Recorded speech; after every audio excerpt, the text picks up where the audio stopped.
Hi everyone, welcome back to our channel. Bex here today to wrap up my thoughts on the BookTube Prize for 2020. As many of you may know, I have read for a couple different rounds for the BookTube Prize this year, specifically in the nonfiction category. I read for the octafinals and semifinals already, and I do have videos out about my rankings for those books, so I'll link those down below if you do want to check those out if you haven't already. Those are a bit longer, kind of almost vlog style. For the finals, which I did elect to read for as well, I decided not to do that because I had already read 3 of the books that made it to the finals, so it seemed a little unnecessary. So instead I'd just be reading the 3 I hadn't, and I wanted to wrap it up here and also share my thoughts on the winner, because the winner was announced about 2 hours ago, and I watched it. I watched the premiere on YouTube, so I watched it happen along with a bunch of other people. So that was very exciting, and I'll let you know what my thoughts are on the winner for that, because I am going to rank the 6 books that I read for the finals. And you'll get to hear my thoughts specifically on the 3 that you haven't heard me talk about yet, but I will, of course, dabble in a little bit about the other ones that I did read. I will be starting with my number 6 ranking, the lowest, and then working my way up to my number 1 pick. What's interesting about this selection of books, and this is the first year we've done this, so I can't speak to how things have gone in the past, but it's interesting that 4 of the 6 books that made it to the finals focused on abuse of women in some way, whether it was memoir or a journalistic piece. It was a big focal point for books this year, which I guess you could say is a good thing because people are reading about it, they're learning, and hopefully becoming better people because of it. You don't want to enjoy reading about that kind of book because that sounds weird, but I appreciated those books being in there, but it definitely is a bit heavy in that sense, especially because the 3 books that I still needed to read, all of them were from that sort of category where I had to read about women being abused mentally, physically, and that could definitely be a bit exhausting. Now that I've shared my thoughts on that, let's get into the actual rankings. So at number 6, my least favorite of the bunch that I had to read, this one, unfortunately, I'm a little surprised it even made it into the finals, and that is In the Dream House by Carmen Maria Machado. I did not think that this deserved to be in a finalist slot, whereas the other 5 books in this category, I completely understand why they made it to the finals, and my personal rating of them is 4 stars or higher. This one was probably a 2.5 or a 3 star for me. The topic itself is very important. It is a memoir.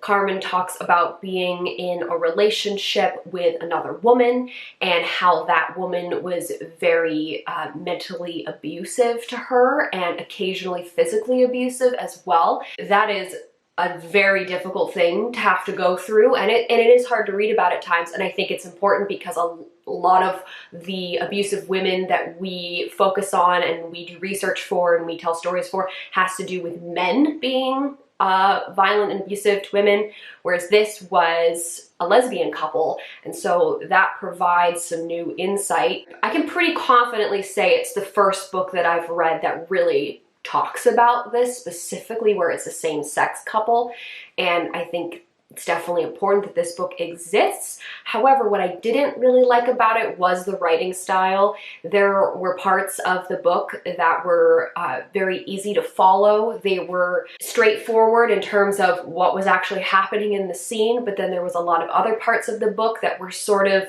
like dream sequences almost, or metaphors and things like that, and I'm not a fan of that kind of writing. It was a little too dreamy and out there for me, and it was a little hard to interpret what she was trying to get across at times. I think luckily this book, the chapters weren't even really chapters most of the time. They were just like little snippets, so that made it a lot easier for me to get through the book. If this had been a solid wall of text, I think it would have been a lot more difficult for me to get through.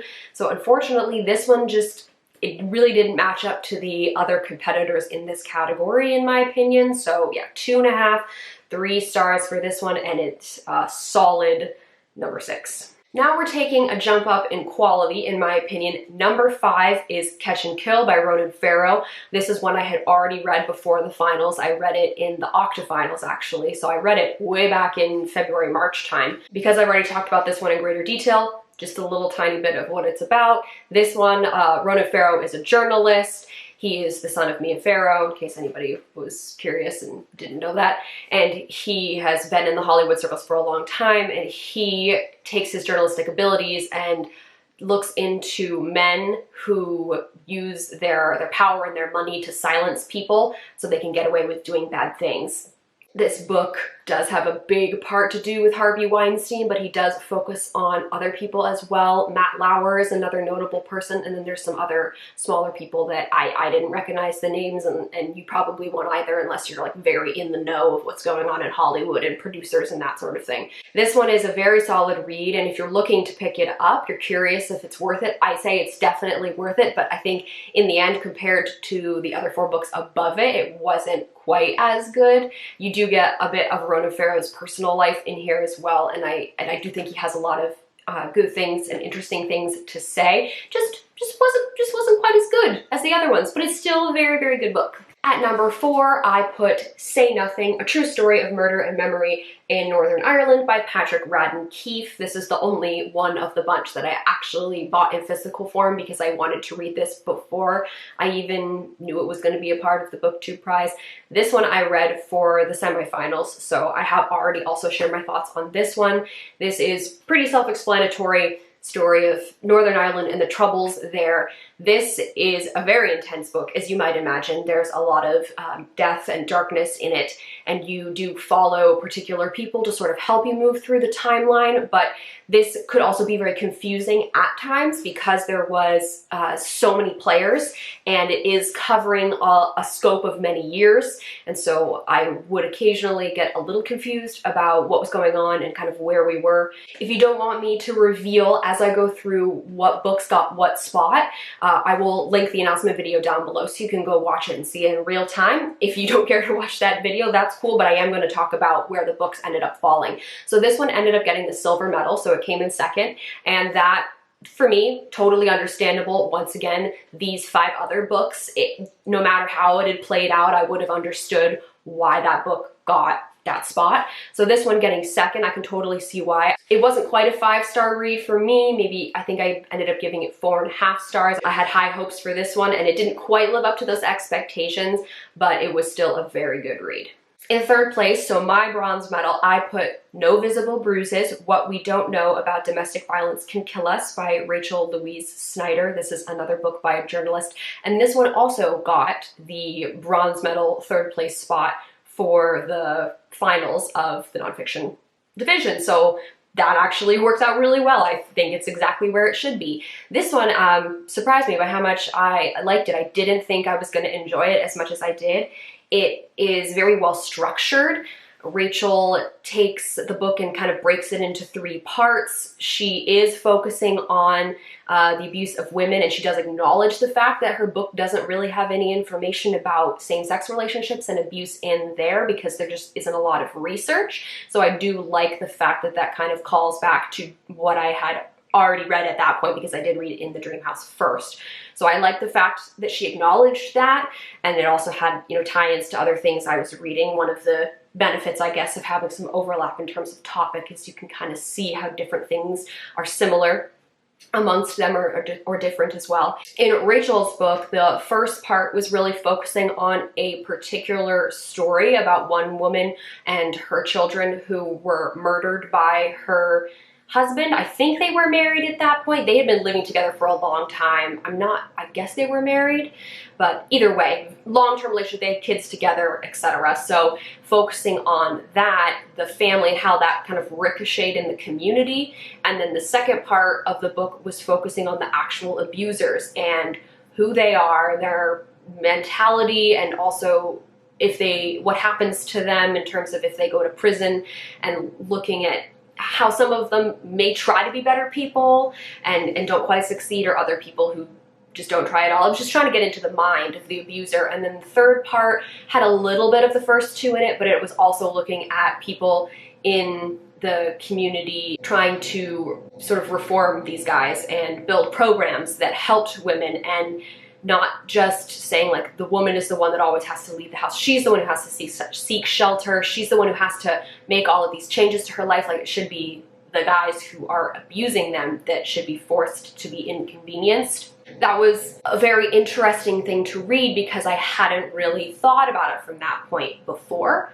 I hadn't really had the need to, which is a luxury, I guess, in my life, is to kind of think about it like, how do we twist this so that the women are the ones who are being taken care of as much as possible, and men are the ones that need to learn or need to be, you know, forced to do things that they don't want to do because they're the ones causing the problems in the first place. The stories that she does focus on are very intense, and there's a fair amount of detail in there about what has happened to them. So this would definitely be the kind of book that I would put a trigger warning in for. Even though it is a nonfiction journalistic look at things, there are some very intense details in here, and there are certain things that Rachel doesn't even share because she says it's just too much, and the women that she spoke to didn't want other people to know all of the details that had happened to them. So this one is absolutely an intense read, and I would go into this one with a little bit of hesitation if you find yourself to be a bit more sensitive to that stuff. Now we're down to my silver medal and my gold medal, my 1 and 2 spot. If you have seen my previous video, you would know my top pick for the octafinals did not move forward, but my top pick for the semifinals did make it into the finals. That was Solitary by Albert Woodfox. So it comes down to Solitary versus Know My Name. In this case, I had already read Solitary, obviously, and Know My Name was the last book of the 3 that I had not read yet. I knew about this book because it's gotten a lot of buzz. In the end, I put the silver medal, second place, I gave to Solitary, and then in first place, I put Know My Name. In Solitary, Albert tells his story of growing up and then being in and out of jail for different petty crimes, and then eventually when he's in jail for a different crime, he is framed for the murder of a prison guard and sent to solitary confinement. Because he is a black man, the system absolutely works against him, and he has to stay in solitary confinement for over 40 years before he was finally able to get out and write this story. That was a incredibly frustrating book to read, very, very moving. I almost cried a few times while reading it, and so in my semifinals group, it was the clear winner for me. Very relevant to what is happening, even more so when I was reading it, because all of the Black Lives Matter protests were really starting to build at that point, so that was just the perfect time to read it. I acknowledge that the writing is not amazing in it, but that didn't matter so much to me because the story itself and the message that Albert had to say to us as readers really meant a lot to me. When I compare that to Know My Name, Chanel Miller is the woman who was sexually assaulted on the Stanford campus by Brock Turner, so very well-known case. During everything that was happening with the case, they kept her name private. And so that's where I think the Know My Name title comes from, is now she's speaking out, telling her side of the story and sharing everything that happened with her.